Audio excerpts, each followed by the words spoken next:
This is Igor Skardov with the Martinez Historical Society.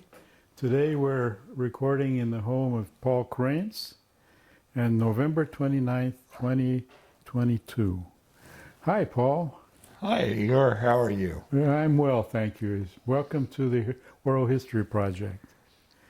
What I'd like to do would be to get a oral sketch of the things that went on in your life, and maybe we can start out with some ancestral stuff, move it through those to your mother's side and from your father's side, and then we'll kind of combine them with you and go on from there. So Okay. Maybe you could start by telling us about whichever side of the family you'd like to start with. Well, my father actually lived, his family moved to Martinez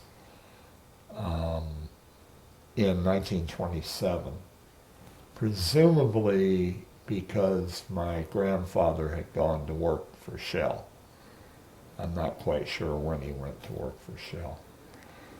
And they lived in various places around town. They had come from Kansas 2 years earlier. My grandfather had been a coal miner during the general strike. Apparently his brother had participated in the strike, and so the whole family was blackballed.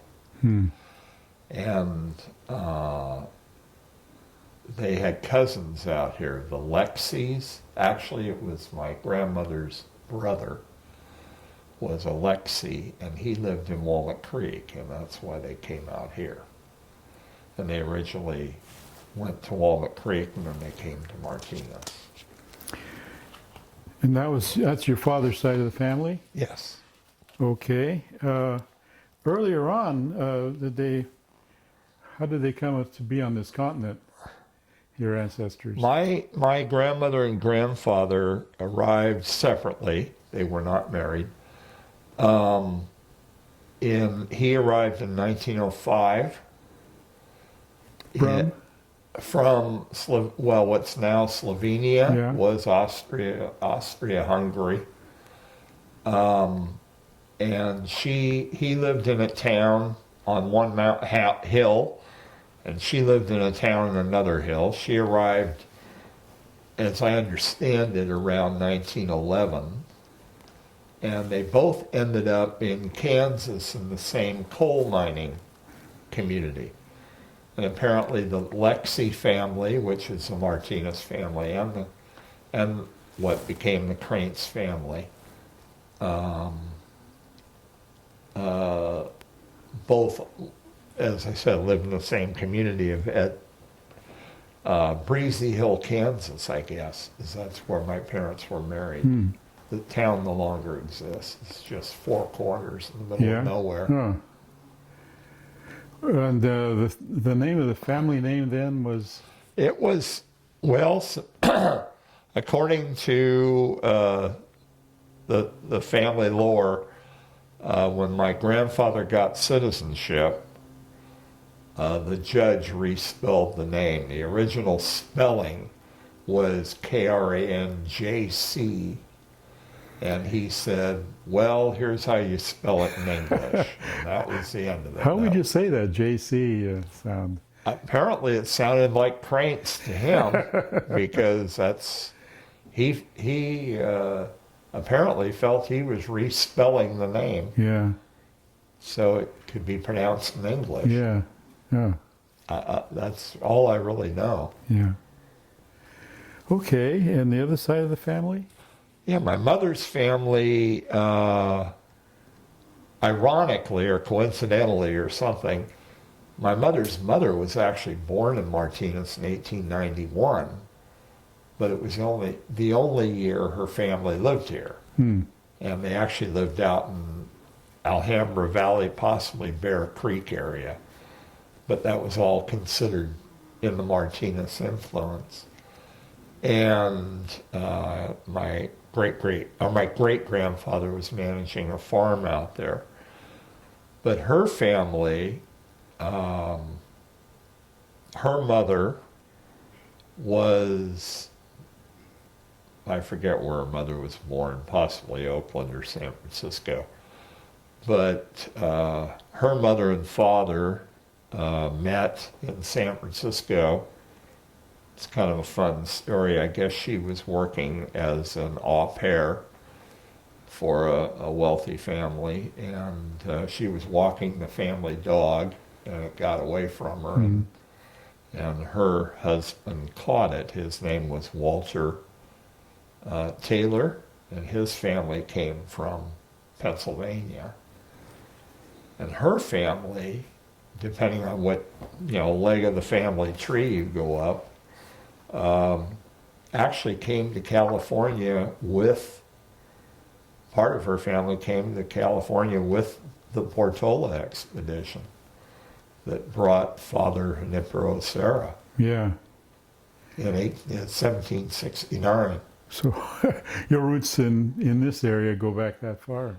Yeah. Well, not this area, but California. California. Yeah.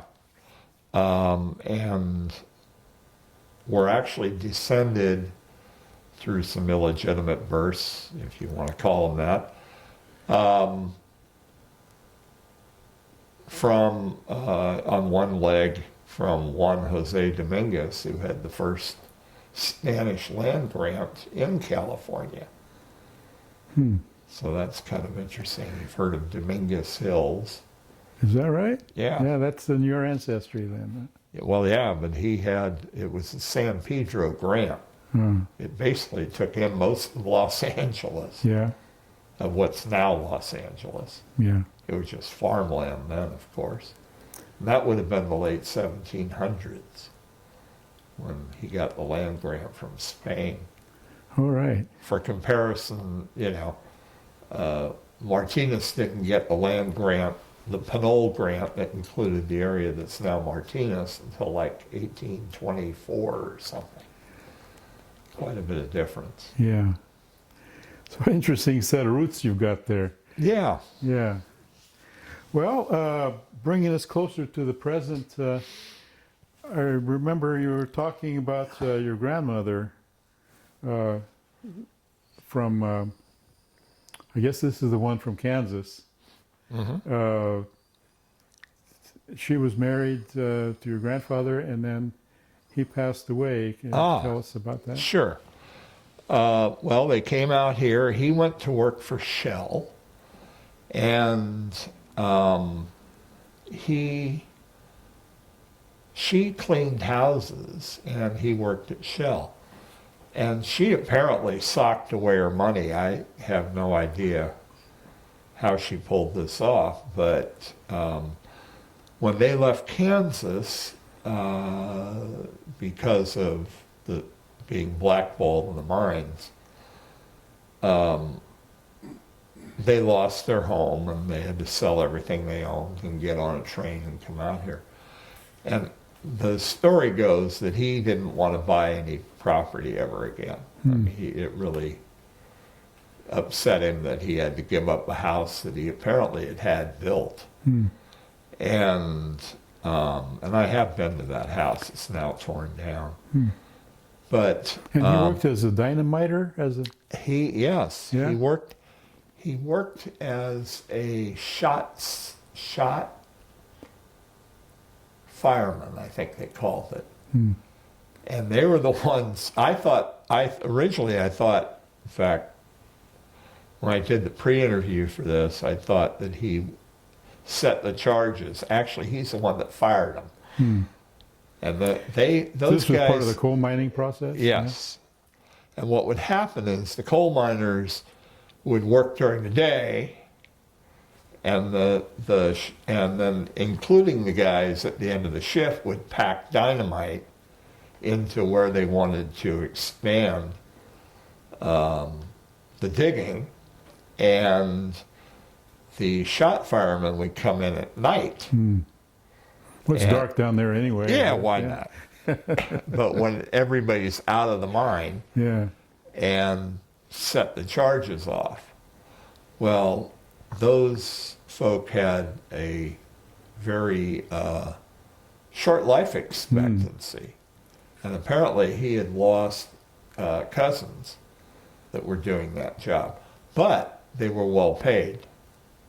So where most of the miners barely scraped out a living and even had to suffer the company store type of thing. Where, 16 tons. yeah, where Yeah. you didn't make enough money to pay what you owed the company for the food you got out of the company store and that Yeah. sort of thing. Yeah.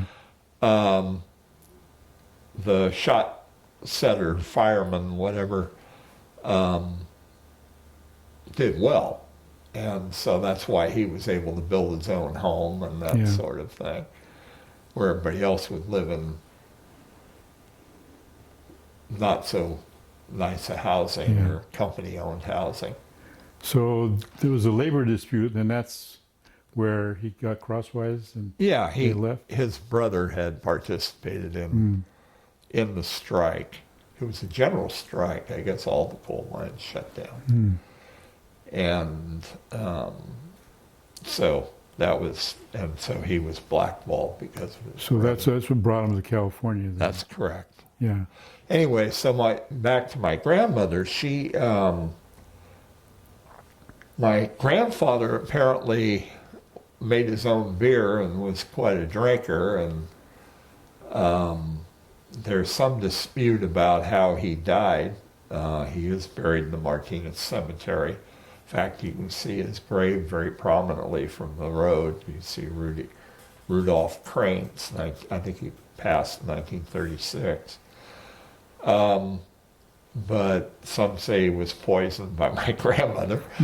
Others believe, as members of the family, believe that because he made his own beer and made it and bottled it in old bleach bottles. Clorox bleach used to come in these little brown bottles about the size of a beer bottle, really. And that he drank bleach by mistake. I have a hard time believing somebody would intentionally commit suicide by drinking bleach. That would be a pretty horrible way to die. But anyway, when he died, a couple of things happened. First of all, my grandmother did not do well living alone. My dad's brother had taken a job in Oakland as an engineer and civil engineer type. He actually later became chief building inspector of Contra Costa County for many years.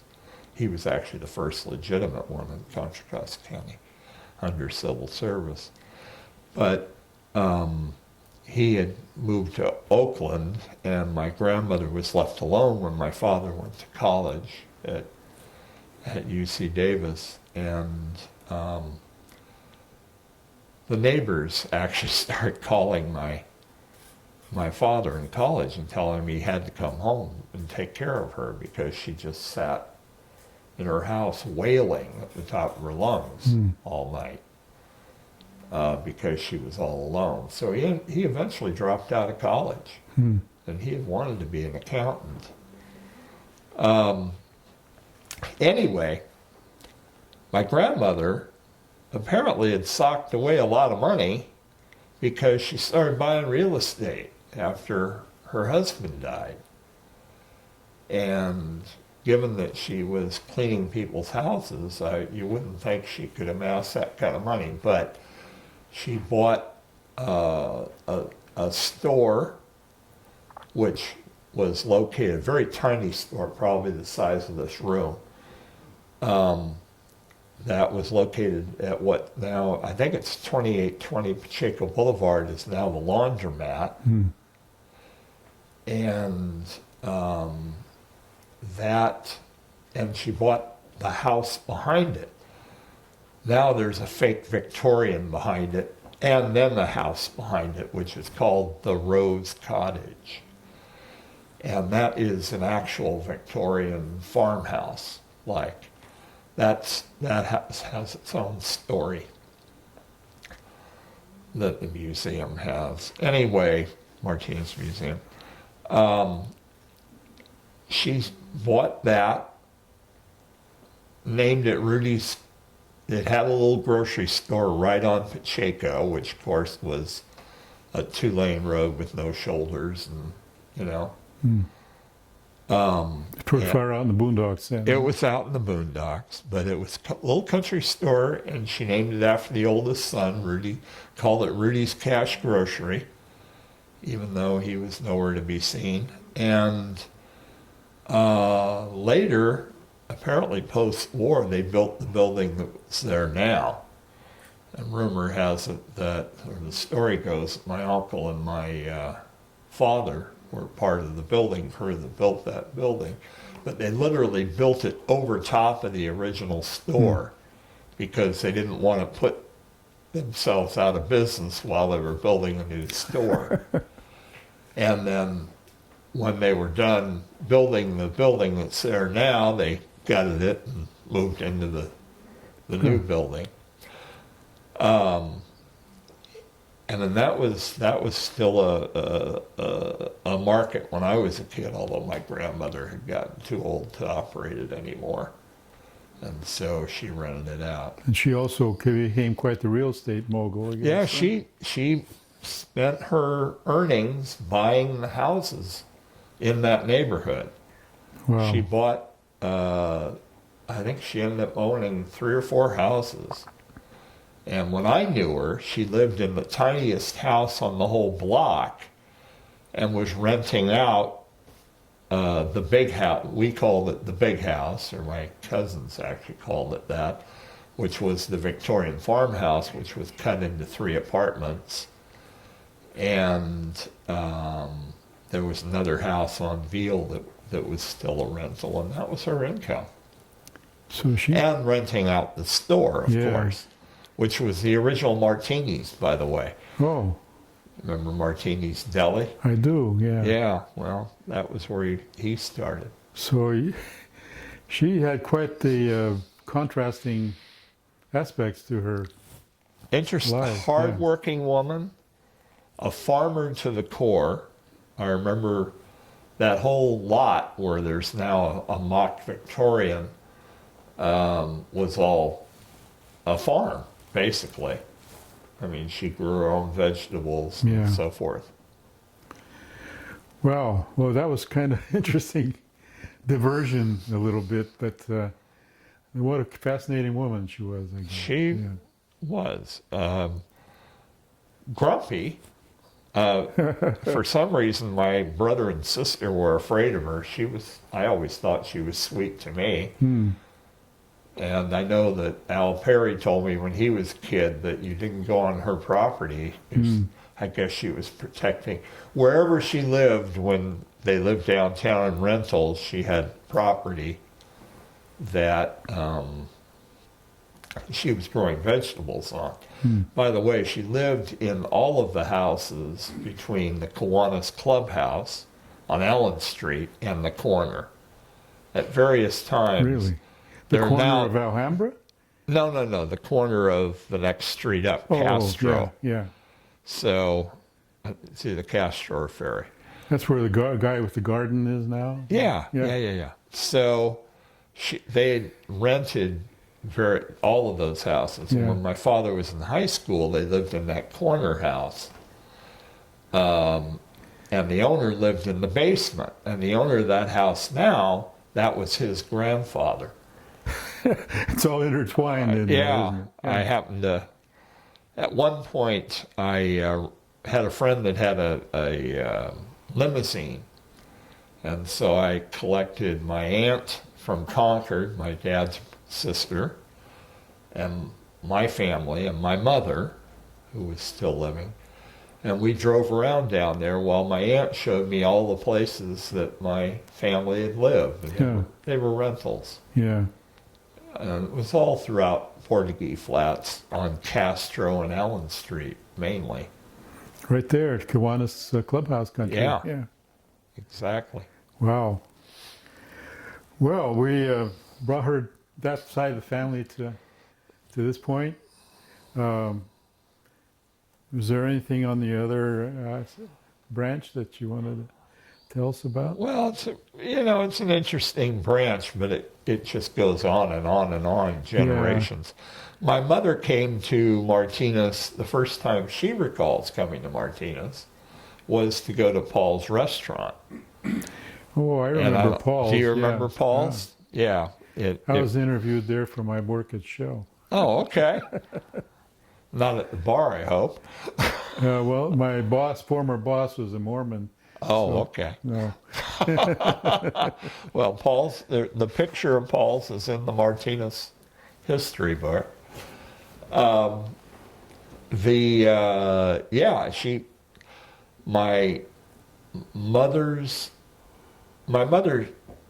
grandmother got divorced at I forget when actually, but it was like 1920 or something. It was a single woman for a lot of years. And she had twin daughters. Sometimes they lived with her, sometimes they didn't. My mother actually was in an orphanage for a while. But So your mother was one of twins, huh? yes. Yeah. Yeah, my mother was a twin. And she had a brother also. And sometimes they were farmed out to family supposedly because my grandmother had to work and what have you. And my grandmother worked for I-Magnons in San Francisco as an operator. And actually, because she had twin daughters, got to know Mrs. Magnan. Because Mrs. Magnan took a lot of interest in the fact she had twins and actually would bring her outfits for the twins, which was kind of interesting. That was quite a commute back in those days. Yeah. Yeah. Well, it would have been on the key system, I'm sure. But anyway, I forgot where I was going with all that. Well, we can say the branches have converged. My grandmother was dating a man in Concord for a lot of years whose parents owned a grocery store. And his name is not coming to me, but that's okay. I actually have pictures of that family. But it was a Jewish family, and they had there was a whole block, a building in downtown Concord that was named, they had built and was named after him. Murray was the name.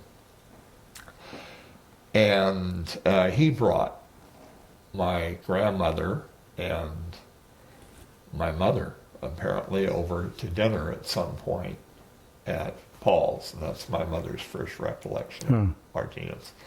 And she didn't come back here until she married my father, which would have been 1942. And how did they meet?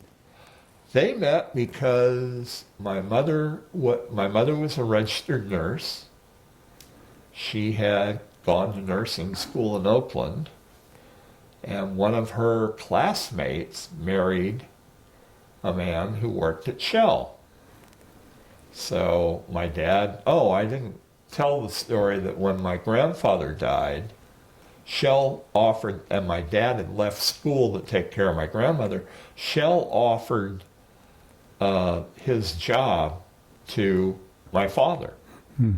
So my father worked at Shell till the day he died, which was almost 25 years later. It was a few days short. Anyway, where was I before I jumped onto that? I hate it. Talking about your grandmother, the Jewish family. Oh, no, I got beyond that.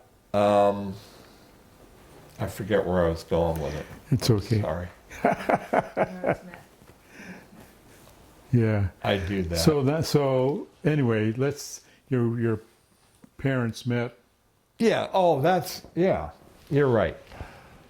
So yes, their name was Shelley, and they had a house in Pleasant Hill, and they decided they were going to play matchmaker, and they had my mother and my father come to dinner. Hmm. And here I Worked, am. huh?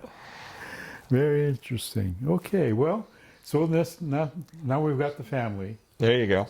and what happened then? Well, my sister was born in Oakland during World War II. My mother moved back to Oakland with her mother during the war. And my sister was born in Oakland in 1943. And my brother was born in Martinez, but after the war they settled in Martinez. They moved to Concord for a brief period, but my father soon learned that the flooding during the winter made it really difficult to get to work at Shell. He would actually have to drive out to the monument and come around that way from Concord to get to Shell. So they moved back to Martinez. And my brother was born probably before they moved to Concord. And I was born at Community Hospital in 1952. Martinez Community Hospital at 20 Allen Street, which is now... Up the street from Kiwanis, yeah. Yeah, that's right. It's now condos and office building. Yeah. The old community hospital. I've born and raised. I just turned 70, so I've been here all but my college years. I went through Martinez schools.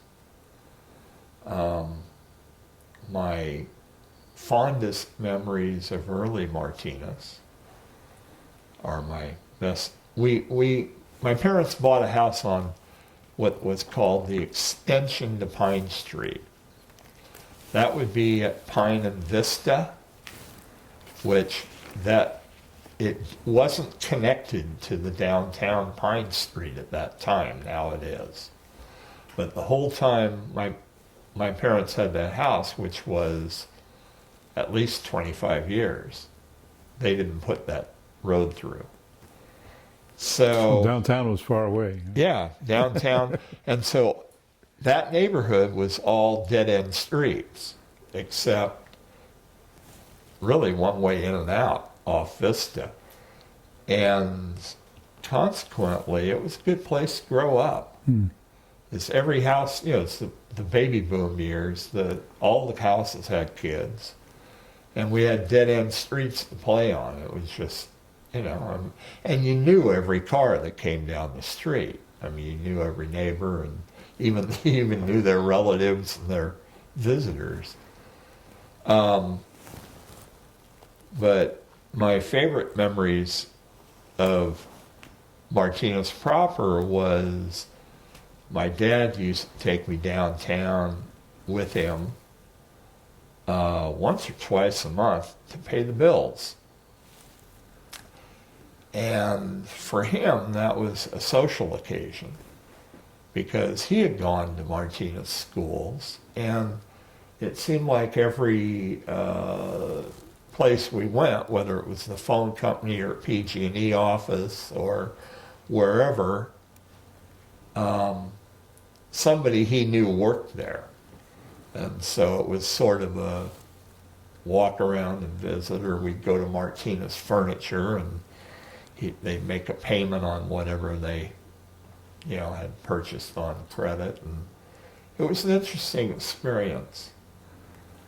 And I don't know, it really is burned here and here, Well, even after I moved to Martinez in the 60s, there was still a downtown. There was the J.C. Penney's and Montgomery Ward's and furniture store. And so you were here fairly early. Yeah, 64. Yeah. Well, I don't remember when J.C. Penney's was Montgomery Ward's, but I do remember it as J.C. Penney's. Yeah. No, they were both side by side. There, yeah. No, originally that big brick building was Montgomery Ward's. Yeah. And when they pulled out and went to that catalog store instead. Yeah, J.C. Penney moved in. I see.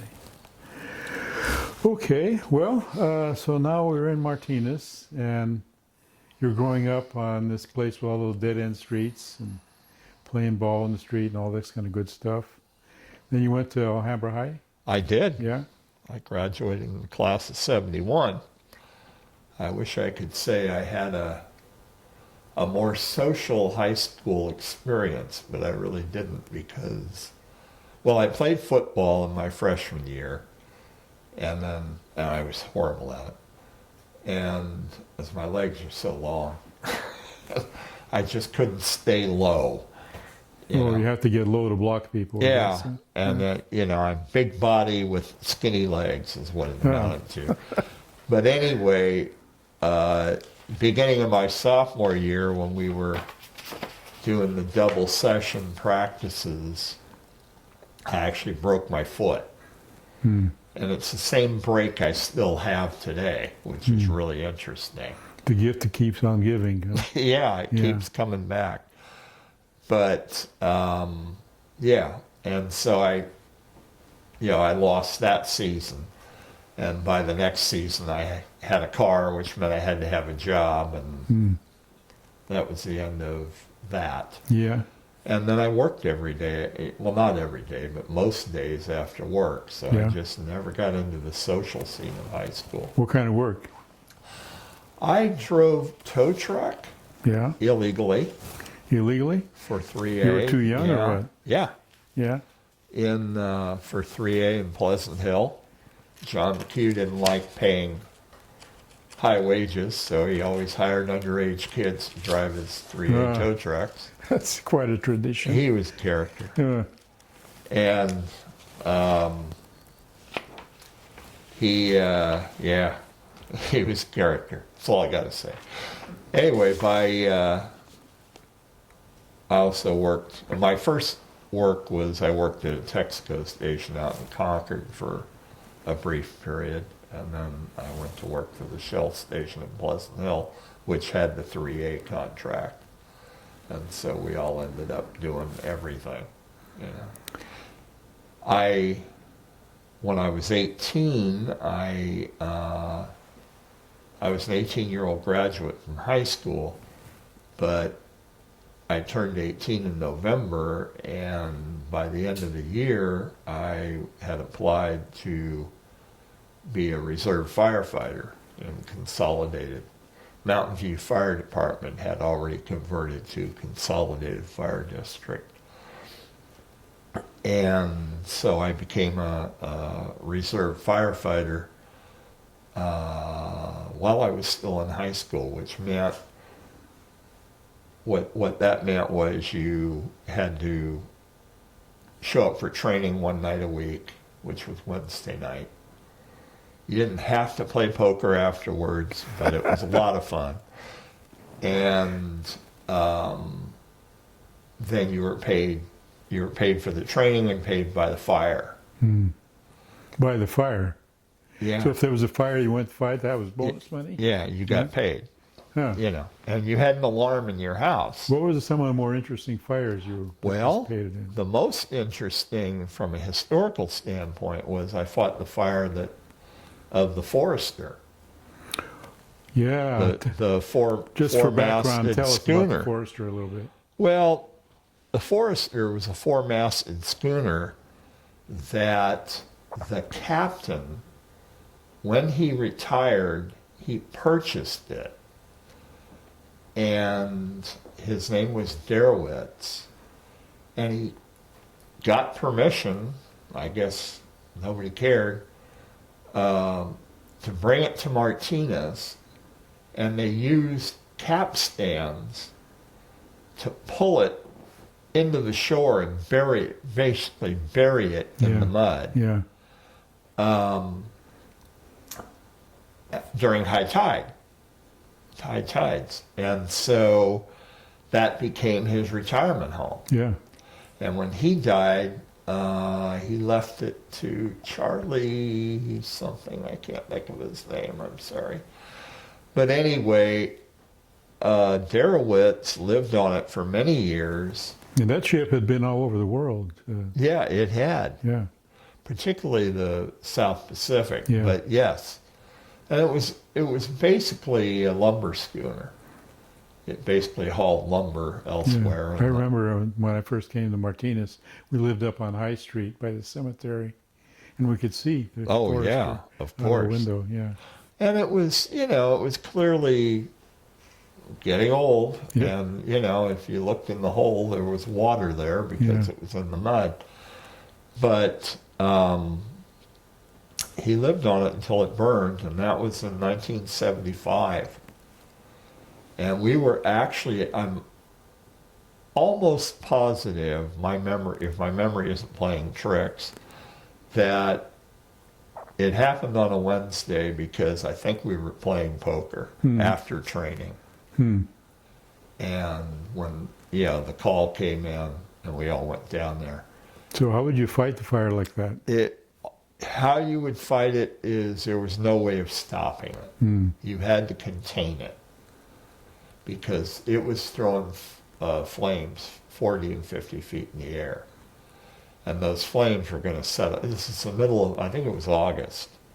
So this thing's going to cause all the hills to go off if you don't contain it. Now, interestingly, so we set up monitors.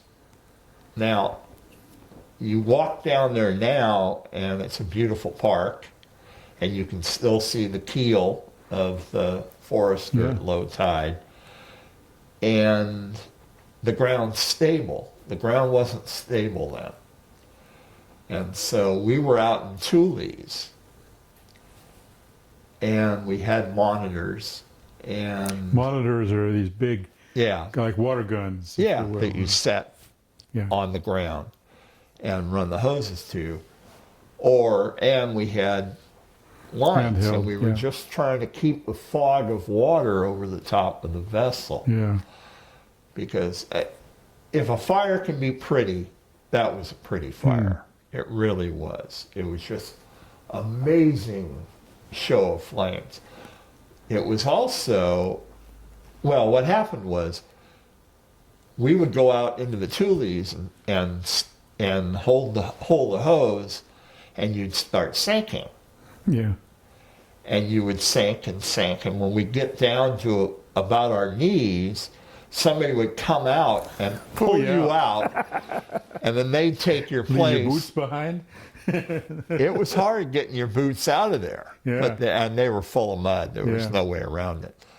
But they get you out of there, and then you go take a break while they stood there for, I forget, half hour, 45 minutes, while they sunk into the Tules. Now, there were mooring lines coming off of those ships. And on the mooring lines were rats about that big, also coming off the ships. Oh, yeah. And some of those mooring lines are coming over your head, or near enough by that. Yeah. It was scary to see a huge rat the size of a small dog come running off. And so you turn your hose on the rat and then the flames would come out. shoot after, it out into the Tules. And then you didn't know where it was, but you knew it wasn't going to come towards you. At least not there. And so Lord knows what happened to their rats and their young'uns or whatever. Because, man, those were mammoth rats. Whoa. But yeah, we were on that fire for 13 hours. I remember that. All that wood was soaked with tar and creosote. And it was dry. Yeah. It was just everything above the water line. And old Charlie had apparently been an optician or something. There was something to do with lenses that he had apparently a phenomenal set of. And he was trying to save them. Yeah. And Captain Bruno, who's long gone now, but he was at Station 14, the station down on Alhambra. Yeah, Bruno's an old Martinez family. Oh, absolutely. I've worked with Vince Bruno. Okay. Yeah. Well, Captain Bruno actually had to go up on the boat and carry Charlie off. And if you've ever looked at pictures of the boat and the catwalk that you had to come down, I couldn't imagine. Pretty flimsy. I yeah. couldn't imagine being on it, let alone carrying somebody. Oh, he carried him down? He carried him off because he wouldn't leave. Whoa. And Charlie was a little guy. Yeah. Well, that's a good thing, I guess. Yeah. Yeah. But he wasn't leaving. Well, you can still see models of the Forester at the museum. Yes. And you go out at low tide, you can see the ribs that are still sticking out of the water there. That's right. I've kayaked out around there. Have you? Yeah. Yeah, we have a lot of artifacts from the Forester at the Martinez Museum.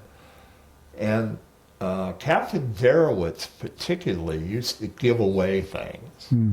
And one of the things that I recovered was the what's called a Lyle gun. Most people would just call it a cannon. Yeah, yeah. And somebody called me one day.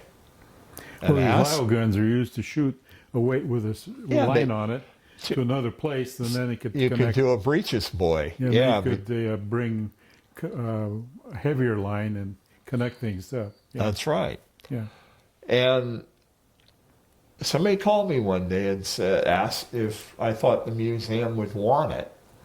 And he just called it a cannon. Yeah. And he said, well, if you'll dig it out of the ivy, you can have it. And by the time I got to this house, he had found it and cut the ivy away pretty much. Nice. But I still had to get it out of the ground. And the wood was completely rotted away. But it was intact. And I could make, so the Lyle gun is now at the museum on display, and it's on a stand that's identical to what we received with it, and the hardware's real. Yeah. But the wood was just a slab of oak. It modeled on the original. Yeah. Traced from the original. Wow, that's quite a story. I'd never heard that before. Yeah, that's quite a deal. So you can see the Lyle gun, you can see models and pictures of the Forester. And we've at the museum. We've had lanterns too. Yeah.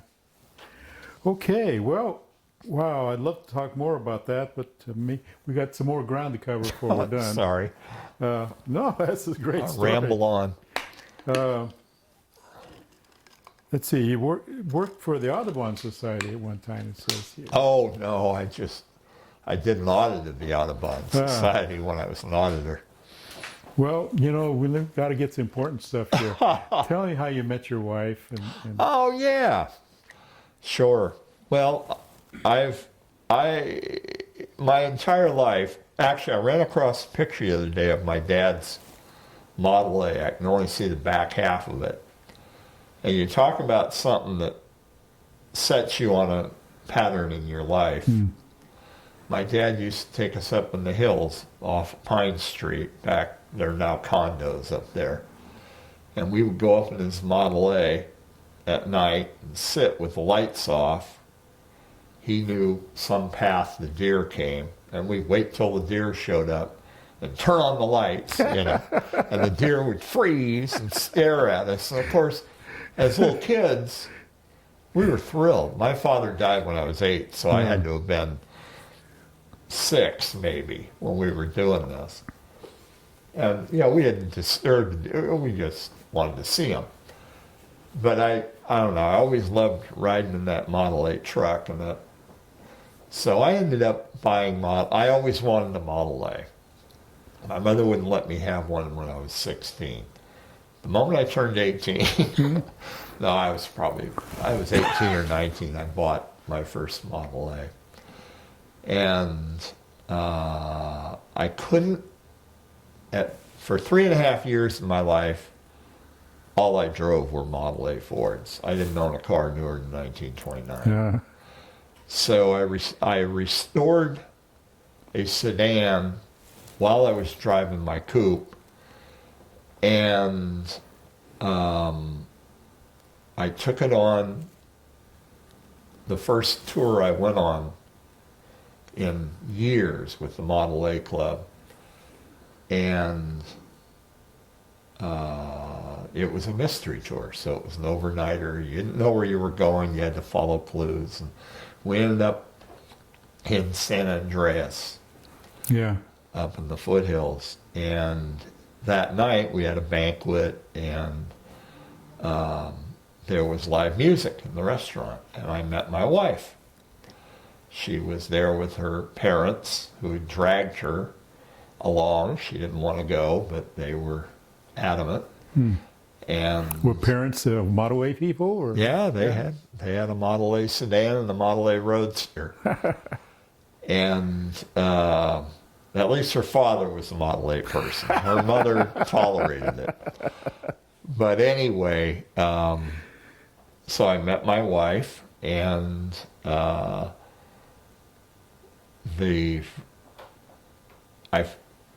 I danced with her, and we talked, and we had a good time, and I forgot to get her phone number.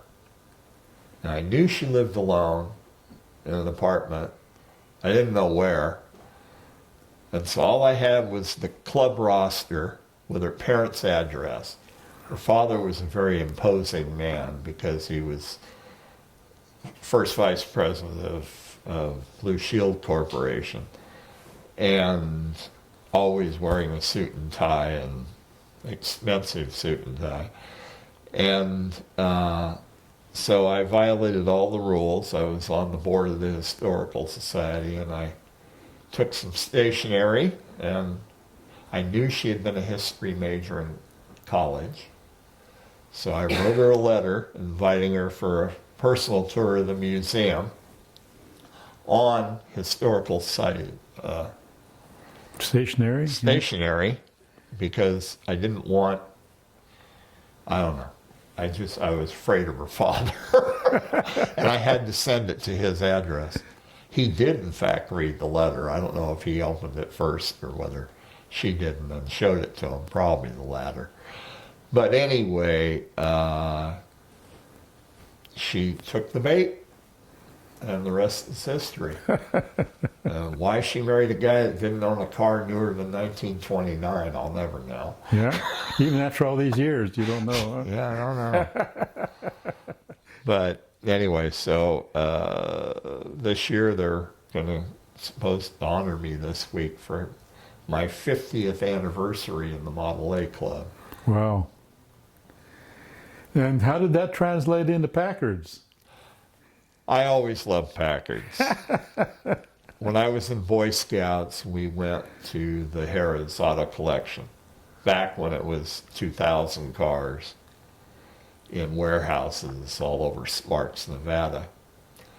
And he had one of just about every Packard. And I'd always been told by one neighbor and an uncle that Packard was the finest car ever made. And so that got my attention. And then when I saw that what Packards looked like in the 30s, I just fell in love. And I didn't even think I could afford one. And turned out I couldn't. But I bought one on eBay and had it shipped out from Oklahoma. Okay, Paul. Well, I'm going to ask you to really condense things here. Okay. I want to make sure we get some stuff covered about Kiwanis, about Meals on Wheels. And the Historical Society. Yeah, and the Historical Society, yeah. Okay, I'm sorry. Let me start with the Historical Society. I joined the Historical Society in 1977. They had been in business for, 3 years? 3 years. And when I got out of college, I did a brief stint at the auditor's office as a account clerk just to pay the bills, and a temp. And I walked over to the museum one day and ran into Charlene Perry, and Legendary. yes, Yeah. and started critiquing her museum, which at that time was only the first floor. And I think I said, yeah, you guys should do this, and you guys should do this. And she walked away from me. And I thought, wow, that was rude. Pretty soon she comes back and hands me an application and says, no, you should. And I did. Yeah, And I rose to the actually- challenge, huh? I actually helped to restore the upstairs, particularly the waterfront room. I completely gutted it and had a new sheetrock put in because the plaster was falling off the walls. And I redid some of the gingerbread outside and so forth. And later I was part of I was president in the 80s sometime. I don't remember what year. But I also was on the publications committee. There you go. And Martinez, a California town. that's right. What's the publication date on that? That is 1986. Yeah. And we actually had a publisher put up 20 grand to get this thing published. So I think he was foolish, but he did it. Well, God bless him. And God bless him. And that's very unusual. Usually these are vanity press. You know, you pay yourself. And it's back in print as of 2017. It's spiral bound now, but you can also buy them on eBay. Yeah. And that is a very good history. There's a lot of people worked on that. I worked on it. I wrote one of the chapters. I wrote the chapter on the ferries and the railroads. And actually, I'd done all that research. Well, There's already in stuff you advance. looked into before. yeah, I'd already done that as articles for the Yeah, yeah. newspaper. Yeah. Kiwanis, I joined in 1983. I had spoken there about the senior nutrition program. Or I may have, actually, I probably originally did a program there. I think I'd done 2 programs there at various times. One on the Martinez-Benicia Ferry. I used to do a slideshow on the history of that. That was the longest operating ferry west of the Mississippi Do you River. still have those materials from that slideshow? I still have the slides even. Yeah. Yeah. Don't know what I can do with them, but they're in a box. I in there. suspect the Historical Society might find a home. Well, they own all the photos. Yeah. But, and then I also probably did a program on the senior nutrition program, and so I joined the Kiwanis. One of the members asked me to join. My boss was there. He didn't ask me, but somebody else did. Anyway, senior nutrition program and Meals on Wheels. So in my work career, I got out of college. I had gotten a degree in business administration accounting at Chico, which, despite its party school reputation, actually has one of the best business schools even today. It's highly ranked. And I went to work for a CPA firm, lasted a year, hated it. What was it about it that was such a turnoff? Playing with other people's numbers, Oh. just had no interest. I couldn't control what they did. All I could do was report it. Didn't have any interest. It didn't like doing taxes, which is a big part of working at a CPA firm. But I also got audit experience, and that was decent. So I got out of there, hated commuting too. I was down in Oakland. Got out of there, and in 1978, I got hired permanently by the county for the health department to be the accountant for the senior nutrition program. And 3 years later, I became the director. The director had passed away. And I did that job for the next 40 years, really. Well, you must have really strong attachment to that whole concept. Well, I developed it. But Yeah. when I interviewed for the job, I was kind of an arrogant jerk about it, because I really thought that working for the county was beneath me somehow. I don't know why. And then when I got done with the interview, after making him interview me for an hour and a half while I made him show me the books, I got home and realized, that's exactly what you want to do. You want to be working with numbers because you're good at it, but you want to have some meaning, You're doing something for somebody.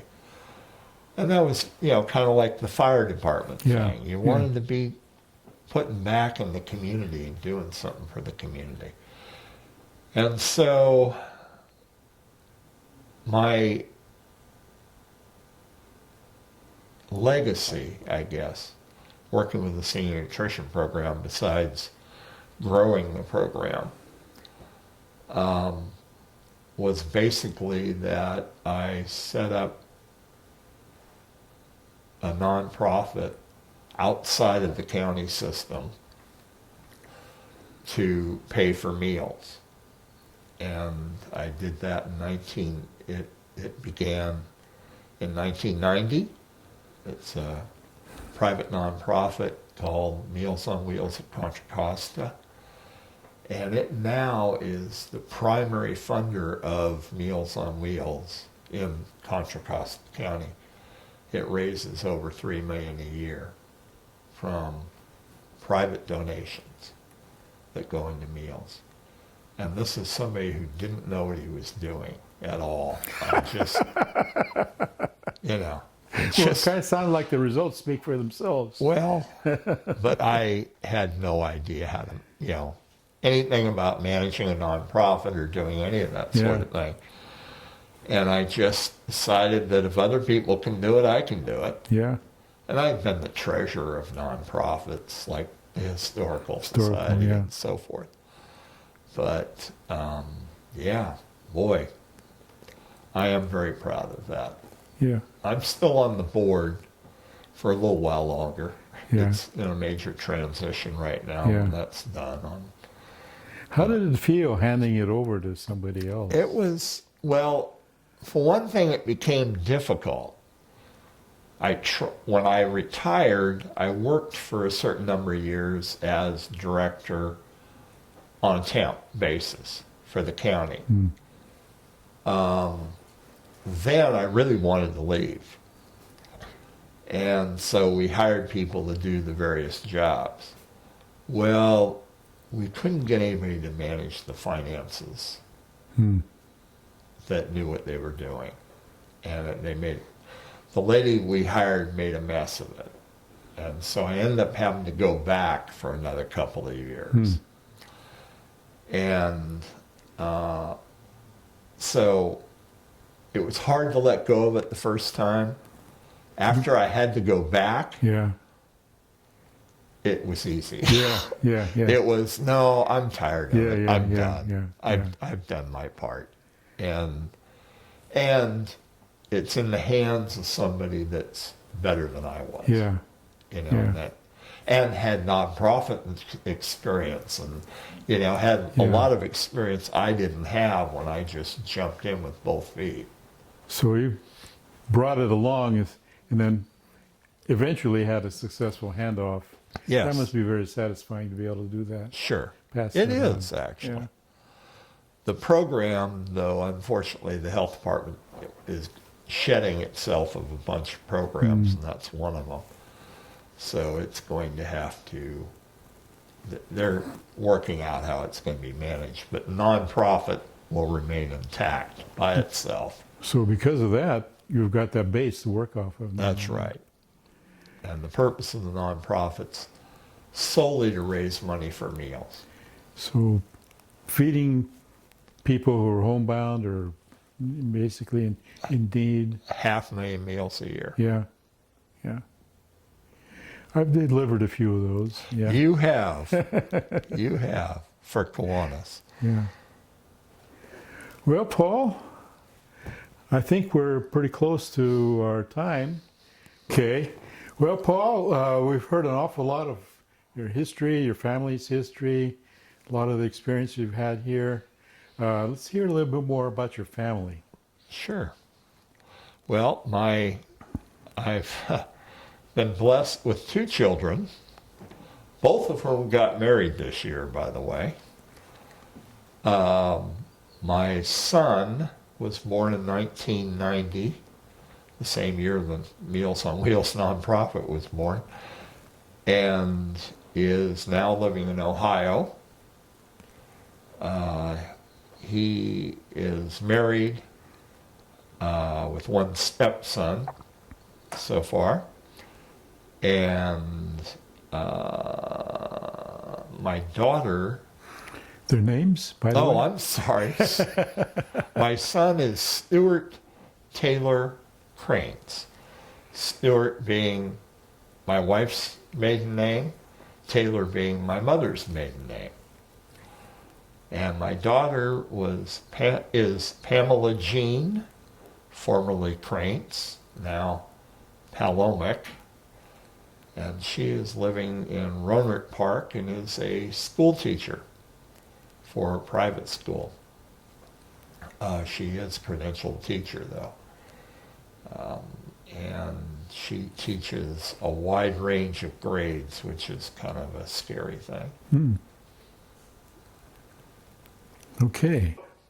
Paul, we've traced a lot of your family history, and there's one particular branch which maybe you can tell us a little bit more about that goes pretty far back. Yeah,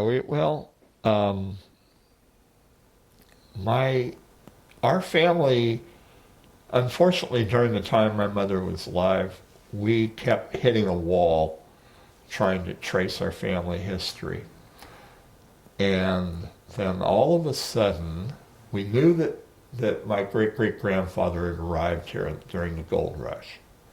And you could even go to Monterey and see where he signed off his ship in 1846 as third mate. What we didn't know was where he came from, what that was. We had rumors so forth. Well, turns out that the State Historical Society had a memoir from him. Hmm. And they had asked in 1905 for various surviving pioneers of California, Gold Rush or older, to send in their histories. So my grandfather had a picture taken. It's a beautiful picture of it. This was taken right around the time of before he died, but it was taken at the time that he submitted his memoir to the San Francisco Chronicle. And he arrived here in 1846, married a woman who he had met on his first voyage here, and he came back in 47, and he married her, and her family is how we get back to Juan Jose Dominguez and that sort of thing. I'm going to have her name. Her name, it's a long one, but for brevity, it's Ameglia Guevara. But it's actually about 5 names, and I would have to look it up. Kind of like Benicia, yeah. Yeah. And it's, they're both, he and she are both buried at in the Catholic cemetery in Martinez. Oh. She being one of the Spanish settler families, was very, very definitely Catholic. They were married in the mission at Santa Barbara with, and all the paperwork is in Spanish, which is kind of interesting. But they moved to Contra Costa County in 1866, and he took up farming in Concord. But that was after having been in one of the battles of the Mexican War in L.A., of all places, what would later be Los Angeles. He had sailed for a boat owned by Sam Brannan up and down the Sacramento River. Chico connection. Hauling supplies. No, Sam Brannan. That's the other Brandon. Yeah, Brannan. No, I know who you're thinking of, but no.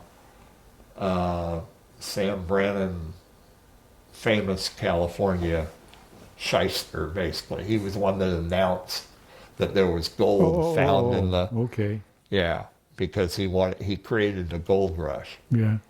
More or less. I mean, he went around and bought up all the shovels and the picks and the pans, and then he walked down Market Street and said, gold found in California, in the foothills, in 1848. But anyway, so he actually had a partnership with him in a vessel.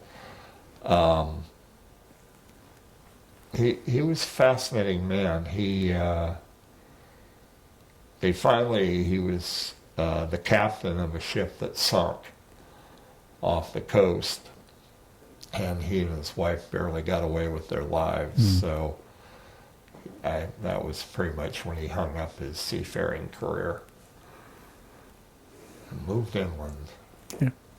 But he farmed in Concord until he didn't. I can't quite figure out when it happened. We do know there was a year when his crop burned, and that may have been the year he gave it up. Then he moved in with his daughter and lived with her in Concord.